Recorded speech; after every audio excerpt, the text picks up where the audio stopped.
آپ فرماتا ہے اللہ ولی الذین آمن، اللہ مومنوں کا مددگار ہے، یخرجہم من الظلمات الی النور، وہ انہیں اندھیروں سے نکالتا ہے اور نور کی طرف روشنی عطا فرماتا ہے۔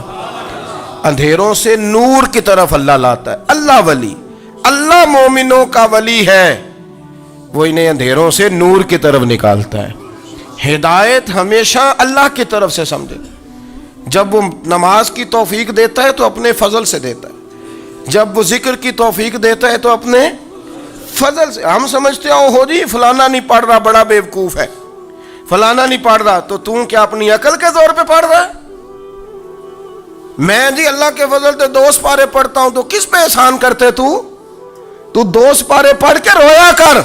کہا اگر مالک تو بڑا قریب نہیں، بڑے لوگ ہیں جن کو پورا قرآن حفظ ہے پر انہیں پڑھنے کی توفیق نہیں، تو انہیں فضل کیا اور مجھے توفیق دے دی ہے پڑھنے کی۔ رویا کر، پڑھ کے رویا کر، راتی ساری کر کر زاری، او نیند اکھاں تھی توندے تے فجرے اوہی گناہگار کہاون سب تو نیوے ہوندے۔ مہربانی کریں، ڈریں، نیکی کریں تو پھر ڈریں، پھر احساس پیدا کریں، پھر اپنے اندر وہ کمزوری لائیں کہ توبہ توبہ مجھے تو پتہ ہی نہیں، تو جانتا ہی نہیں۔ حضرت سیدنا امام اعظم ابو حنیفہ رحمۃ اللہ تعالی علیہ کے ساتھ ایک شخص کہتا میں نے نماز پڑھی، تو عشاء کی نماز تھی۔ یہ جو لوگ بڑے ہوتے ہیں نا، جن کے پیار کرنے والے بڑے ہوتے ہیں، ان کے گرد خوف بھی بڑا ہی ہوتا ہے، انہیں بڑا ڈر لگتا ہے، بڑی بعض اوقات آزمائش ہوتی ہے ان کی۔ عشاء کی نماز کہتے پڑھی تو امام صاحب نے نا عشاء کی نماز میں تلاوت کی آیتیں فَمَن يَعْمَلْ مِثْقَالَ ذَرَّةٍ خَيْرًا يَرَهُ وَمَن يَعْمَلْ مِثْقَالَ ذَرَّةٍ شَرًّا يَرَهُ، فرمایا جو ذرہ برابر خیر کرے گا وہ بھی قیامت میں دیکھے گا، اور جو ذرہ برابر شر کرے گا وہ بھی قیامت میں اس شر کو دیکھے گا، اس کے سامنے آئے گا۔ تو وہ شخص کہتا ہے کہ سارے لوگ نماز پڑھ کے چلے گئے تو امام صاحب رحمۃ اللہ علیہ نے اپنی داڑھی پکڑی رو رہے ہیں، کہتے ہیں وہ ذرہ برابر نیکی کا بدلہ دینے والے، وہ ذرہ برابر شر پہ سزا دینے والے میری سفید داڑھی کو دیکھ، مالک میرے ذرے ذرے سامنے نہ لانا، لوگ تو میری بڑی قدر کرتے ہیں دنیا، میں تو بڑا پہچانا جاتا ہوں، لوگ تو میری راہوں میں پھول لیے کھڑے ہوتے ہیں، مجھے بڑا نوازتے ہیں، قیامت میں رسوا نہ کر دینا، میرے لیے مشکل ہو جائے گی۔ وہ کہتے ہیں میں نے امام صاحب کا درد دیکھا، مجھے کوئی کام تھا تو میں چلا گیا، میں نے کہا کہ وہ اس وقت اللہ کے حضور حاضر ہیں تو میں دوبارہ آؤں گا۔ کہتے ہیں میں تہجد کا وقت آیا تو امام صاحب وہیں بیٹھے تھے اور ان کی داڑھی آنسوؤں سے بھری ہوئی تھی اور زور سے داڑھی پکڑی ہوئی، کہنے لگے مالک رسوا نہ کر دینا، قیامت میں رسوا نہ کر دینا۔ یار جو ہدایت یافتہ لوگ تھے وہ تو ڈرے ہوئے تھے، وہ تو سہمے ہوئے تھے، وہ تو کہتے تھے یہ اس کا فضل نہیں، اس نے بلا لیا، یہ اس کا کرم نہیں۔ حضرت باعزید بستامی کسی کافر کو دیکھتے تو رو پڑتے، کہتے مالک تو کتنا قریب ہے، یہ بے ایمان رہ گیا، تو نے اپنے فضل سے مجھے اپنے نبی کا غلام بنا لیا، وہ رو پڑتے۔ یہاں تو لوگوں کا دعویٰ ہی بڑا ہے، نمازی اللہ خیر فرمائے وہ تو دوسروں کو گھورتا ہے، وہ کہتا ہے جنت کا میں مالک ہوں، کنجیاں میرے پاس ہیں، میں کسی اور کو گھسنے نہیں دوں گا، اور اگر 2-3 حج کر لے تو پھر تو وہ کہتا ہے کہ اب میرے سے پوچھ کے لوگ جنت میں جائیں گے معاذ اللہ، اور اگر وہ 2 4 5 7 دفعہ کوئی نفل پڑھ لے تو پھر وہ کہتا ہے چھوڑیں جی سارے لوگ بے عمل ہیں، میں اکیلا نیک ہوں۔ نہ ایسا کریں، اپنی توجہ اپنے رب پہ رکھیں، اپنی توجہ اپنے معین الملت والدین، عطائے رسول، ہند الولی، غریب نواز، خواجہ معین الدین چشتی، حضرت خواجہ اجمیر، شاہ اجمیر، شاہ اجمیر، والی ہندوستان، آخری عمر میں نا سارا دن روتے گزر جاتا، ساری رات روتے گزر جاتے، ذرا سی کوئی بات کرتا تو رو پڑتے، آنکھیں آنسوؤں سے بھری رہتی۔ کئی دفعہ آپ نے بھی پریشان ہو جاتے ہیں نا کہ یار تو ایک بات کی جان ہی نہیں چھوڑ رہا، تو خواجہ قطب الدین صاحب بختیار کاکی سے لوگوں نے کہا کہ آپ مرشد سے بات کریں، اتنا بھی تو نہیں نہ رونا چاہیے، ہر وقت اس کے آنسو کی کریے، عاشق دا کام ہی رونا تونا تے بھی نہ رویو نہیں منظوری، یہ عاشق سدا ہی روندا رہندا ہے، پاویں وصل ہوئے تے پاویں دوری، ہر وقت رونے کا کیا مطلب ہے؟ تو خواجہ قطب صاحب کہتے ہیں میں قریب گیا تو میں نے پیر دبائے، میں نے کہا سونیا لوگ تو کچھ بھی نہیں کرتے، تو نے تو کمال کر دیا، 90 لاکھ آدمی مسلمان کر دیا، دنیا کچھ نہیں کرتی، تو نے 50 سال ساری رات مسلح پہ بیٹھ کے رب راضی کیا۔ تو شہزادہ تھا، حضور کی اولاد تھا، لیکن معین الدین تیرا ایک پلاٹ بھی نہیں، تو نے طالب علم پالے، انہیں غریبوں کو دیا، انہیں نوازا، کوئی شے نہیں تیرے پاس، ہر چیز تو نے، ساری رات روتے ہو، سارا دن روتے ہو۔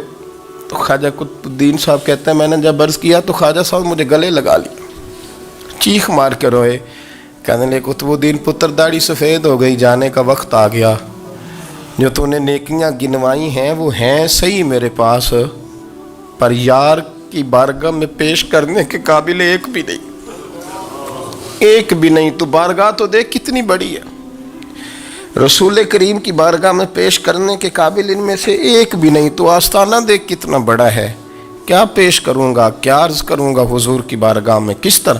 وہ یار جو بڑے تھے وہ تو ڈرے ہوئے تھے، سہمے ہوئے تھے، وہ تو بڑی آزمائش میں تھے، لیکن میرا اور آپ کا رٹا 2 نمازیں پڑھ کے 6 نمازوں کا دعویٰ کرنا اور لمبی چوڑی کہانیاں بنانا اور اپنے منہ سے اپنی تعریفیں کرنا، اس سے تھوڑا باہر آئیں، رزق بھی میرا اللہ ہی دیتا ہے۔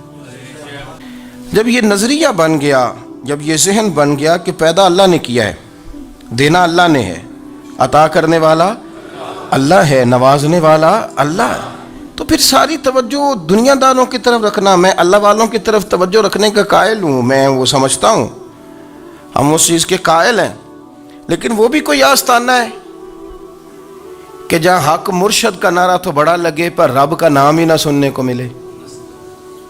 یہ بھی کوئی بات ہوئی کہ جہاں یہ تو نعرہ زور سے لگے کہ جیوے جیوے مرشد جیوے، لیکن استغفار کا درس ہی نہ ملے، جہاں ہر وقت یہ بتایا جائے کہ یہاں آ گئے تو بچ گئے، کیسے بچیں گے؟ میرے رسول پاک علیہ السلام کا دروازہ سب سے بڑا دروازہ ہے، حضور کا دروازہ سب سے بڑا دروازہ ہے، لیکن میرے دوستو یاد رکھنا، نبی پاک علیہ السلام نے بھی لوگوں کو جب رستہ دکھایا ہے تو رب کریم کا رستہ دکھایا ہے، اللہ کا رستہ دکھایا، اللہ کریم کا رستہ دکھایا، لوگوں کو رب کی طرف توجہ کرائی۔ میرے رسول کریم سید عالم صلی اللہ تعالیٰ علیہ وسلم نے لوگوں کی اللہ کی جانب توجہ کرائی اور لوگوں سے یہ کہا کہ وہ اپنے رب کریم کی جانب اپنا ذہن رکھیں، اپنی توجہ اپنے اللہ کی جانب مبذول کریں۔ بڑے بڑے فقیروں کو مالدار ہوتے دیکھا، بڑے بڑے مالداروں کو فقیر ہوتے دیکھا۔ ام ربیعہ کہا کرتی تھیں، بڑی نیک اور صالح خاتون تھیں، وہ کہتی ہیں کہ میں نا بڑے امیر آدمی کی بیوی تھی، اپنے شوہر کے ساتھ چھت پہ بیٹھی تھی تو نیچے فقیر مانگنے والا آیا، اس نے بڑے درد سے صدا کی تو میں نے اپنے شوہر سے کہا کچھ دے دیں، کہا دفع کر، ان لوگوں نے دھندا بنایا ہوا ہے۔ کہتی میں میکے سے بھی بڑا مال لے کے آئی تھی، میرے ماں باپ بڑے امیر تھے تو میں نے نا چوری اپنے خامہ سے نظر بچا کے باتھ روم جانے کے بہانے گئی اور نیچے جا کے 5 دینار میں نے اس فقیر کی ہتھیلی پہ رکھے۔ کہتے اس نے 5 دینار دیکھے، پھر میری طرف دیکھا تو میں نے اس کی آنکھوں میں آنسو چمکتے دیکھے، کہنے لگے بی بی رب تیرا بھلا کرے، میں 3 دنوں کا بھوکا ہوں۔ کہ وہ چلا گیا، میں گھر آ گئی، جب باہر آئی تو میرا شوہر کہنے لگا تو اتنی اب اتنی تو تیز ہو گئی ہے اور تو اتنی خود مختار ہو گئی ہے، میرے بغیر پوچھے مال خرچ کرے گی، جا تجھے 3 طلاقیں۔ کہتی میں بالدار اور وزادار باپ کی بیٹی تھی، طلاق لے کے گھر آئی تو میرا باپ ٹوٹ گیا، چارپائی پہ چلا گیا، اوہو یہ کیا بن گیا۔ کہتی بڑی تکلیف رہی، 1-2 سال کے بعد میرے ابا نے میری شادی کر دی۔ اب جس شوہر کے پاس گئی وہ بڑا نیک تھا، پرہیزگار تھا، اللہ نے بہترین صلہ دیا۔ کہتی چھت پہ بیٹھی تھی، دروازے پہ فقیر آیا تو میں نے شوہر سے کہا کچھ دے دوں، کہنے لگا 5 نہ دینا، 15 دینا، 20 دینا، میں فقیر ہوں، میں نے فقر سے دولت دیکھی ہے، اسے خالی نہ لوٹانا۔ کہتی ہے کہ میں نیچے گئی اور جب میں نے اس کی طرف دینار بڑھائے تو میری چیخ نکلی، پیسے پھینک کے میں بے ہوش ہو کے گری، میرا شوہر نے آ کے اٹھایا، اندر لے گیا، پانی منہ پہ چھڑکا، کہنے لگا تجھے کیا ہوا؟ کہنے لگی یہ جو مانگنے آیا یہ میرا پہلا شوہر تھا، وہی تھا جو کہتا تھا کہ تو 5 دینار دے آئیے جا، تجھے 3 طلاقیں. پڑھو نا حدیث پاک. میرے نبی پاک علیہ السلام نے فرمایا ایک بندہ گنجا تھا. گنجا، کوئی ترتیب آگے پیچھے ہو جائے تو مفہوم کے لحاظ سے، لیکن میں مفہوم اس کا واضح کرتا ہوں. ایک گنجا تھا، کوئی شے نہیں تھی، سر پہ بال بھی نہیں تھے، رویا کرتا تھا. اللہ تعالیٰ نے فرشتے کو بھیجا، تجھے کیا چاہیے؟ تو کہنے لگا بال آ جائیں اور تھوڑا مال آ جائے. فرشتے نے ہاتھ پھیرا تو بال بھی آ گئے، تو بکریاں بھی آ گئیں، لائنیں لگ گئیں، مال ہی مال ہو گئے. دوسرے کے پاس گیا، وہ کوڑا تھا. اس کو جا کے کہا کیا چاہیے؟ کہنے لگا شفا ہو جائے اور کچھ اللہ تعالیٰ آسانی کر دے. شفا بھی ہو گئی، گائیں بھی دے دی، بھینسیں بھی دے دی، مال ہی مال ہو گئی. پھر ایک کے پاس گیا، وہ اندھا تھا، تجھے کیا چاہیے؟ اس نے کہا آنکھیں مل جائیں اور کچھ ساتھ اللہ مال دے دے. اونٹ ہی اونٹ ہو گئے. جب بڑا نواز دیا تو پھر مالک نے امتحان لینے کا ارادہ کیا. یاری تیری سونا ہے پر آزمائشاں بھی تیریاں اگ. آزمائشاں تیریاں، صحیح کہہ رہا ہوں، آزمائشاں تیریاں، یاری تیری سونا ہے پر آزمائشاں تیریاں. اے سونا پرکھیا جامدائی پہلو نال لگاں دے لگ. اللہ نے فرمایا آزمائش کرو. سب سے پہلے گنجے کے پاس آئے، اسے کہا اللہ کے رستے میں کچھ دیکھا نہیں لگا، میرے خرچے ہی بڑے. دیکھو تو صحیح کتنی مشکل میں وقت گزارتا ہوں، حال ہی کوئی نہیں. تو اس نے کہا میں نے تو سنا ہے تو گنجا اور بھوکا ننگا تھا. کہنے لگا میں تو جدی پشتی رئیس اعظم ہوں، تو یہ کس پاگل نے کہا ہے بھاگ جا؟ اس نے کہا اچھا جیسے تو تھا ویسے ہی ہو جائے. کھیت کھلیان اجڑ گئے، پھر سے گنجا ہو گیا. حضور علیہ السلام فرمانے لگے. پھر وہ اس کے پاس گیا جو کوڑا تھا، اسے کہا کچھ دے. کہنے لگا خرچے ہی بڑے. اب پوچھ لیں کسی امیر آدمی سے، کہے گا چکی کے نیچے ہاتھ ہے میرا، میرے سے زیادہ تو اب پریشان بندہ ہی کوئی نہیں. کیا بتاؤں آپ کو، اتنا ٹیکس ہے، اتنا جرمانہ ہے، فلانی شے، بڑا کچھ گنواتے ہیں لوگ. اس نے کہا میں نے تو سنا تو پہلے کوڑا تھا. اس نے کہا اچھا دوڑ جا، میں تو رئیس اعظم ہوں، دادا بھی پردادا بھی اور ساری نسل ہی. اس نے کہا اچھا جیسے تو تھا ویسے ہی ہو جائے. پھر وہ گیا اندھے کے پاس اور جا کے کہا اللہ کے نام پہ کچھ دے. تو وہ کہنے لگا رب کے نام پہ؟ یہ کھڑے ہیں اونٹ، جتنے تیرے دل کرے لے دا.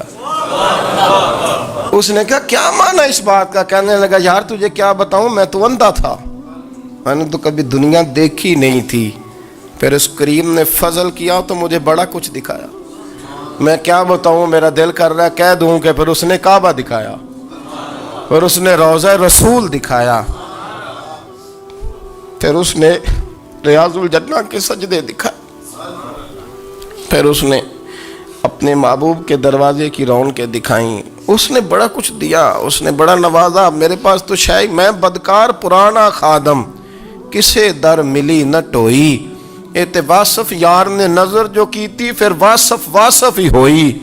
یہ تو اس کا کرم ہوا. تو یہ وہ کہنے لگا تو اللہ کے نام پہ جان مانگ، میں وہ بھی دینے کو تیار.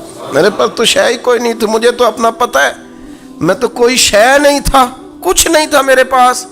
یہ تو ان کا کرم ہے کہ رخ ان کا ادھر ہے. اور مختصر سی میری کہانی ہے، یہ جو بھی ہے ان کی مہربانی ہے.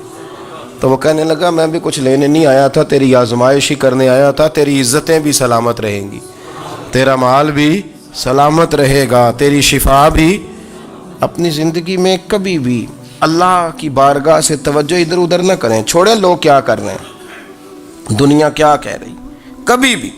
میرے ایک بڑا سخی قسم کا سجن ہے، بڑا پیارا ہے، میں اسے سخی مانتا ہوں. میں نے اپنی پریشانیوں کے دنوں میں بھی اس شخص کو سخی دیکھا. ایک دن رات کو مجھے ٹیلی فون کر کے کہنے لگا کدھر ہو؟ میں نے کہا میں گھر ہوں. نہیں اکثر سفر میں ہوتے ہو نا؟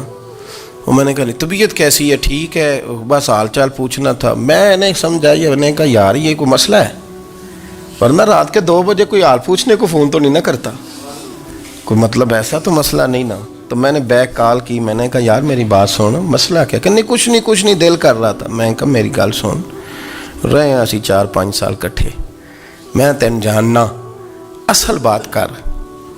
کہنے لگا مکان بھی بڑا ہے، سارا کچھ ٹھیک ہے، پر وہ بڑا ہی بے نیاز ہے. کچھ حالات اس قسم کے آ گئے ہیں کہ لوگوں کو بتاؤں بھی تو لوگ ماننے کو تیار نہیں، زیادہ نہیں، مجھے نا تھوڑے سے پیسوں کی ضرورت ہے، کوئی 15-20 ہزار اگر مل جائیں میری ضرورت۔ آپ یقین کریں میں روتا رہا ساری رات۔ میں نے کہا مہربانہ تیرا کس طرح کریں گے، اس سے لے کے زمانہ استعمال کرتا تھا، پر بے پرواہی ویخ نہ سجڑ دی جتھے کسے دی پیش نہ جاوے، انہیں تاجاں والے در در رولے تے منگتے ہیں تخت بٹھاوے۔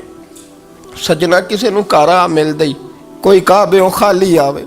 واللہ خیر الرازقین، وہ کہتے تو دائیں بائیں نہ جا، رزق تو تجھے میں دوں گا، میں ہوں بہتر رزق دینے والا۔ اپنی نظر اللہ پہ رکھیں، نکل آئیں اس معمے سے باہر کہ میں کوئی بلا ہوں، مجھے بڑا پتہ ہے، میرے پاس 6 ڈگریاں ہیں، مجھے 10 جگہ پہ تدریس کا شغف حاصل ہے، اس سے نکلیں باہر۔ حضرت مولا علی شیر خدا کرم اللہ تعالی وجہہ الکریم سے کسی نے پوچھا تھا بڑا عالم کون ہوتا ہے؟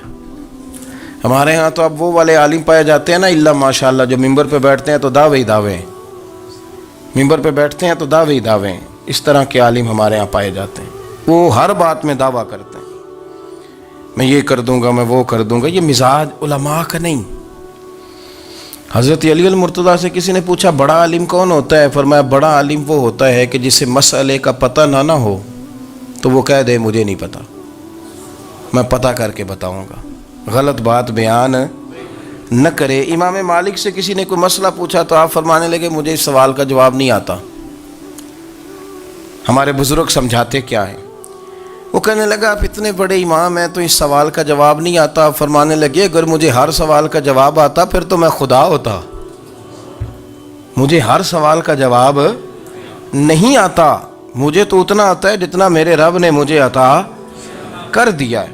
قرآن مجید دیکھیے گا، اللہ تعالیٰ نے ارادہ قدرت فرمایا کہ میں حضرت آدم کو بناؤں گا، پھر بنانے کے بعد فرمایا فرشتوں سجدہ کرو آدم کو، سب نے سجدہ کیا الا ابلیس ابا واستکبر وکان من الکافرین، سب نے سجدہ کیا سوائے ابلیس کے، اس نے انکار بھی کیا، تکبر بھی کیا اور کافروں میں سے ہو گیا۔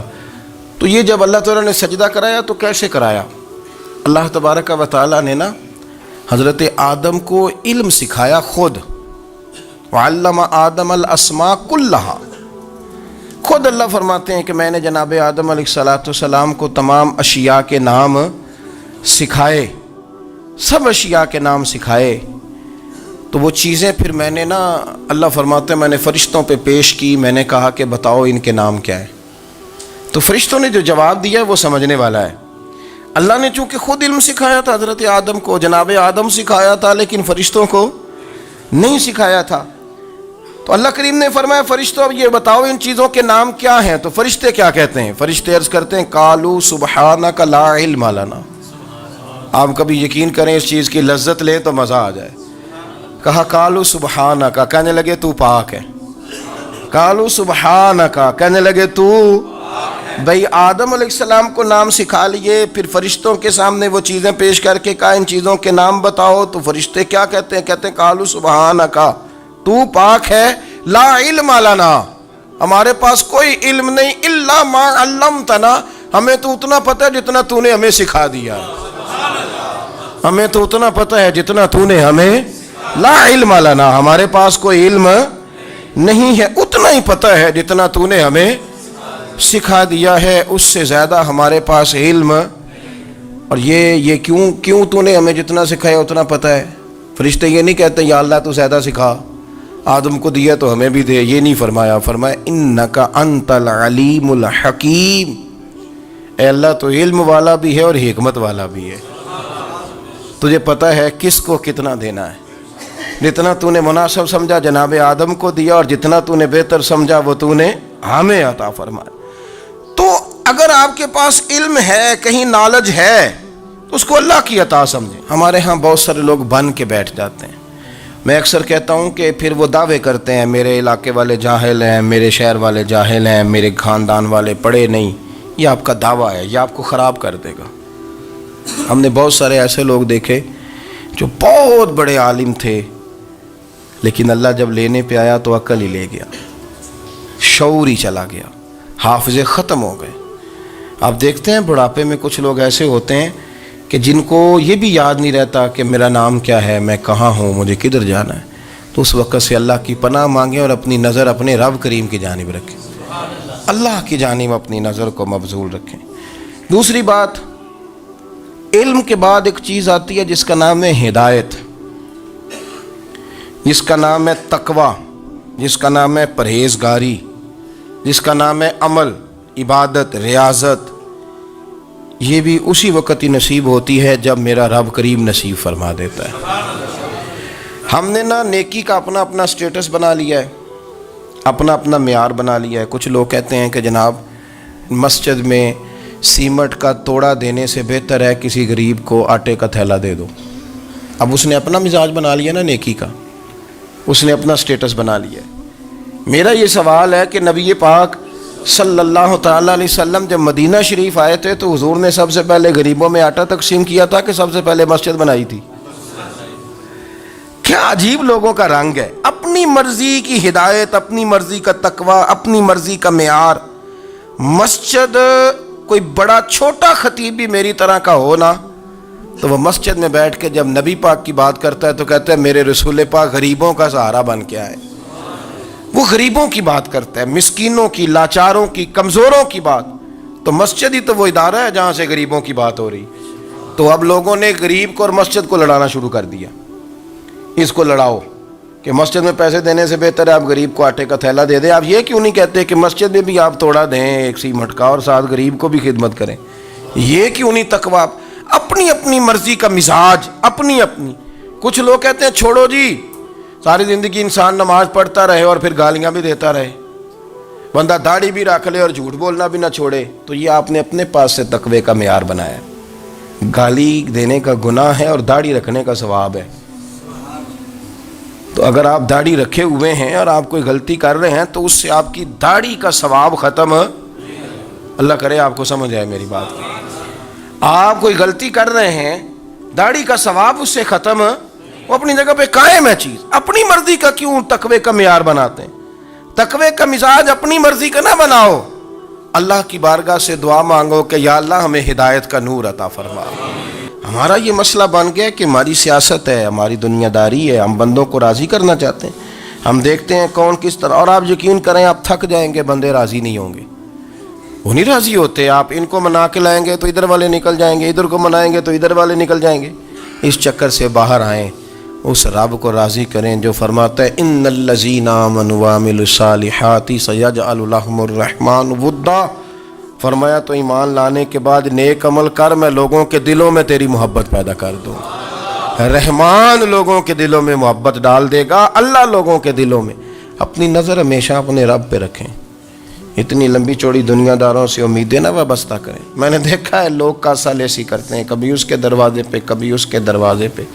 ان چکروں سے باہر آئیں اور اپنے رب کی بارگاہ کی طرف توجہ کریں۔ استغفار شوق سے پڑھا کریں، اور اکیلے میں نا، اکیلے میں۔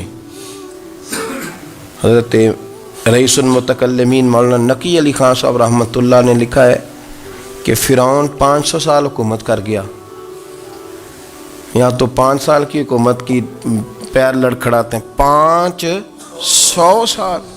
فرماتے اصل وجہ یہ تھی کہ دنیا جب سو جاتی تھی نا تو اوپر چادر لے کے تو مصلے پہ بیٹھ جاتا تھا اور ہاتھ باندھ کے کہتا تھا رب تو ہی ہے، میرا پردہ نہ کھولنا، مالک تو ہی ہے، کرم نوازی کرنا، میری پکڑ نہ کرنا۔ وہ بے ایمان ہو کے اگر 500 سال ہاتھ باندھے تو گزارا کر لیتا ہے، تو ایماندار ہے۔ پر مسئلہ یہ ہے کہ تو رات کو بکل مار کے ہاتھ نہیں نہ باندھتا، تو منت نہیں کرتا، تو استغفار نہیں کرتا۔ توبہ کریں تو بچے رہیں۔ وہ اتنی لمبی حکومت کر گیا چونکہ رات کو کہتا تھا مالک رب تو ہی ہے، لیکن مہربانی فرما، میری پکڑ نہ فرما، تو اللہ نے تو اس کو مہلت دے دی۔